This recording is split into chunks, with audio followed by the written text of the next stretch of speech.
Hello guys, आपका स्वागत है फिजिक्स पीवाई की for NEET JEE and CBSE में। अगर आपको कॉन्सेप्ट अच्छे से समझ में आ जाए तो वीडियो को लाइक करना और हमारे चैनल को सब्सक्राइब करना मत भूलना। इस क्वेश्चन में कह रहा है a body is released from the top of A tower of height H. एक बॉडी है जिसको टावर के टॉप से रिलीज किया जाता है और हाइट कितनी है टावर की, एच है। It takes t second to reach the ground. बॉडी को ग्राउंड पर पहुंचने में कितना टाइम लगता है, टी सेकेंड लगते हैं। Where will be the ball after t by 2 second. T by 2 second में बॉल कहाँ होगी? अरे भैया, यहाँ तो बॉडी है और यहाँ बॉल है। आप चलो कुछ भी समझ लो, बॉल मान लेते हैं।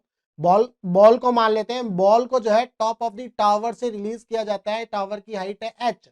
ग्राउंड तक पहुंचने में कितना टाइम लगता है, टी सेकेंड लगते हैं। तो टी बाई 2 सेकेंड में ये बॉल कहां पर होगी, ये हमें बताना है। देखो कैसे करेंगे, इसको समझते हैं।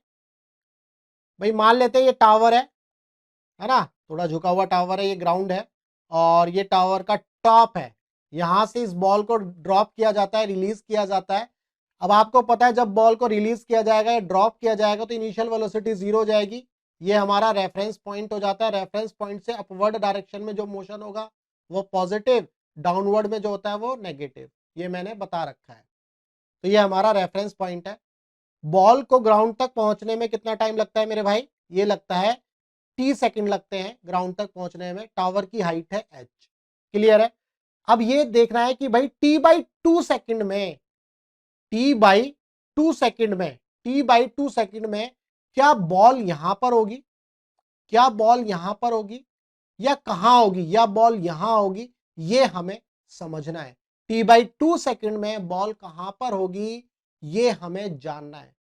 बहुत सारे मेरे छोटे भाई बहन है वो तो ऐसा सोचेंगे कि जब टी सेकंड में ये एच हाइट कवर कर रहा है, ये बॉल जो है एच हाइट कवर कर रही है, तो टी बाई 2 सेकेंड में एच बाई 2 कवर करेगी, है ना।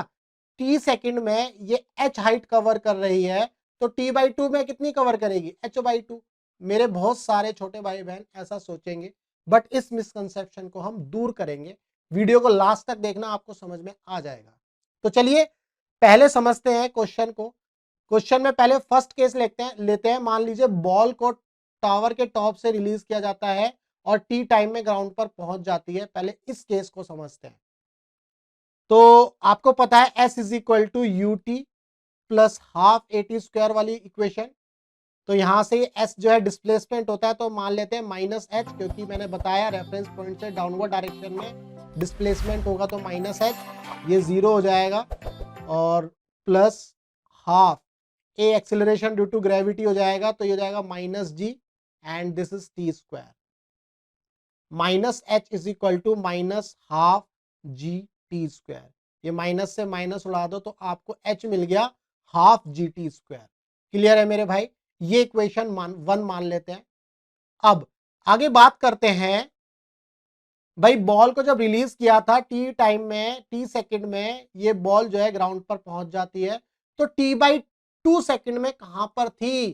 तो हम ऐसा मान लेते हैं टी बाई 2 सेकंड में, टी बाई 2 सेकंड में ये बॉल यहां पर थी। मान लेते हैं इसने कितनी हाइट कवर करी या कितना डिस्प्लेसमेंट कवर किया, एक्स। क्लियर है? सेम इक्वेशन लगाएंगे मेरे भाई, सेम इक्वेशन लगाएंगे। तो ये हो जाएगा माइनस एक्स, माइनस इसलिए क्योंकि ये रेफरेंस पॉइंट होगा तो रेफरेंस पॉइंट से डाउनवर्ड डायरेक्शन में displacement negative. Minus x is equal to u t, ये तो इनिशियल वेलोसिटी 0 होगी तो इसको तो खत्म ही कर देते हैं, छोड़ देते हैं। हाफ ए की जगह माइनस जी आ जाएगा, है ना।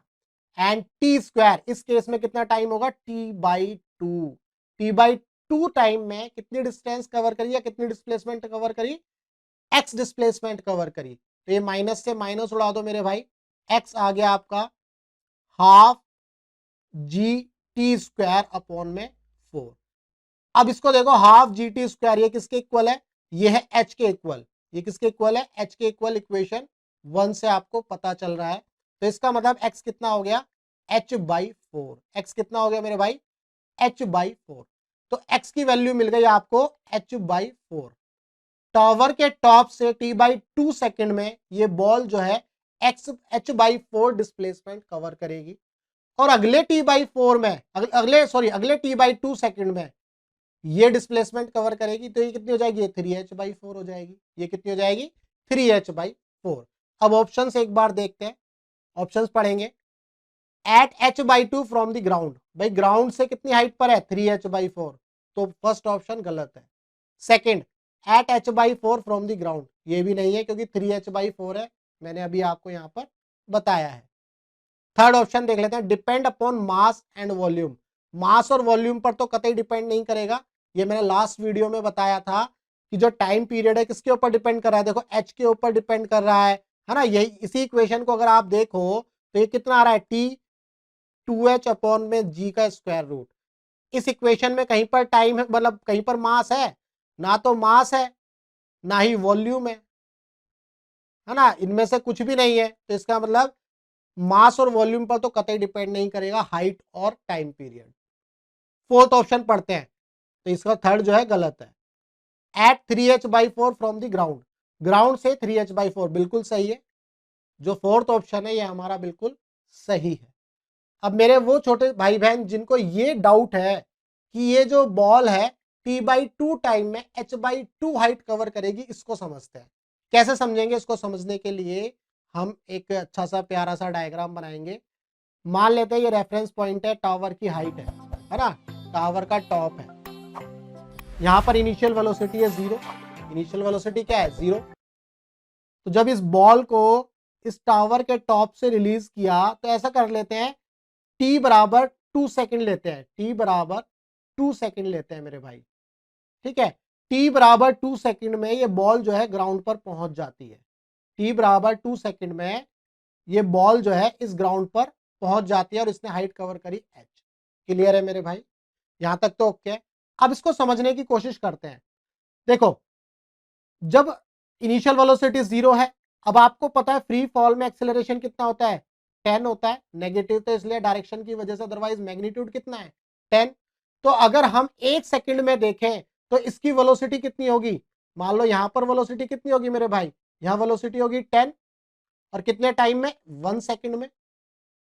तो अगर आप यहां पर एक्सेलरेशन ड्यू टू ग्रेविटी निकालोगे तो क्या आएगा, final velocity minus initial velocity upon time, तो 10 माइनस 0 अपॉन में 1, तो आपको 10 मिल जाएगा। क्लियर है, ये था 1 सेकंड में। अब अगले 1 सेकंड में देख लेते हैं। अगले 1 सेकंड में यानी कि ये बॉल जो है ग्राउंड तक पहुंच जाती है, तो यहां पर जब ग्राउंड पर पहुंचने से पहले इसकी वेलोसिटी कितनी होगी, 20 होगी। कितनी होगी, 20 होगी। तो देखो 20 से यहां पर वेलोसिटी बढ़ गई, 10 से बढ़ती चली जा रही थी वेलोसिटी, 10 से बढ़ती बढ़ती कितनी हो गई, 20 हो गई, है ना। तो और इस केस में कितना टाइम लगा, 1 सेकेंड। और यहां पर जो है जी कितना होगा, यहां पर भी जी कितना हो गया, 10। तो जी क्योंकि क्या है, कांस्टेंट है। तो अब आप यहां पर क्लियरली देख पा रहे हो, इस 1 सेकंड में, इस 1 सेकंड में इसने कितनी डिस्टेंस ट्रेवल करी, ये डिस्टेंस ट्रेवल करी, है ना, बहुत छोटी सी, क्योंकि वेलोसिटी क्या थी, कम थी, यहां पर वेलोसिटी 10 थी। अब आप एक बात बताओ, जैसे ही वेलोसिटी बढ़ाओगे तो डिस्टेंस ज्यादा ट्रेवल होगी कम टाइम में, है ना। फर्स्ट केस में वेलोसिटी कम है तो डिस्प्लेसमेंट जो होगा, ट्रेवल किया हुआ डिस्प्लेसमेंट वो भी कम होगा, लेकिन टाइम जो होगा वो ज्यादा लगेगा, है ना। सेकंड केस में वेलोसिटी बढ़ जाती है तो डिस्प्लेसमेंट भी क्या हो जाएगा, ट्रेवल किया हुआ डिस्प्लेसमेंट वो बढ़ जाएगा, और कितने टाइम में, कम टाइम में, है ना। तो ये वाला जो टाइम लगा इसको t/2 लगा इसको, और इसको भी t/2 लगा। तो यानी कि जो h/4 डिस्प्लेसमेंट ट्रेवल किया क्वेश्चन के अकॉर्डिंग, h/4 डिस्प्लेसमेंट ट्रेवल किया t/2 सेकंड में, उस समय वेलोसिटी कम थी।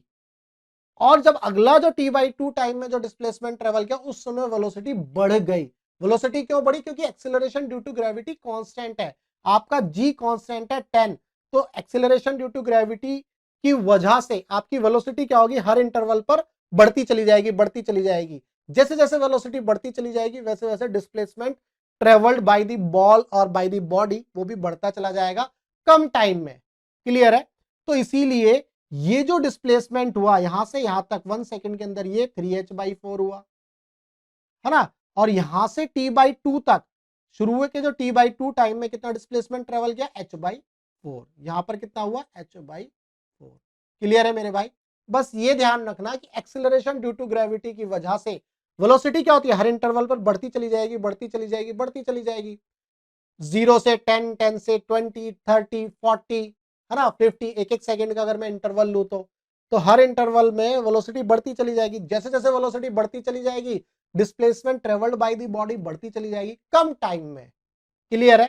तो इसीलिए जो 3h/4 आपको मिला ना, ये t/2 टाइम में 3h/4 कवर कर गया, क्योंकि इस केस में वेलोसिटी ज्यादा है देन दी ऊपर वाला केस, जो ये वाला है ना, ये यहां पर t/2 जो जिसमें h/4 डिस्प्लेसमेंट कवर किया। क्लियर है? तो अब आपको ये मिसकंसेप्शन जो था ये हट गया है आपका, कि टावर हाइट को, मतलब h हाइट को कवर करने के लिए कितना टाइम लगा, t, तो h/2 हाइट को कवर करने के लिए t/2 नहीं लगेगा, t/2 टाइम लगेगा h/4 डिस्टेंस को कवर करने के लिए। क्लियर है मेरे भाई? समझ में आ गया? तो इस क्वेश्चन का आंसर हुआ 4 ऑप्शन सही है।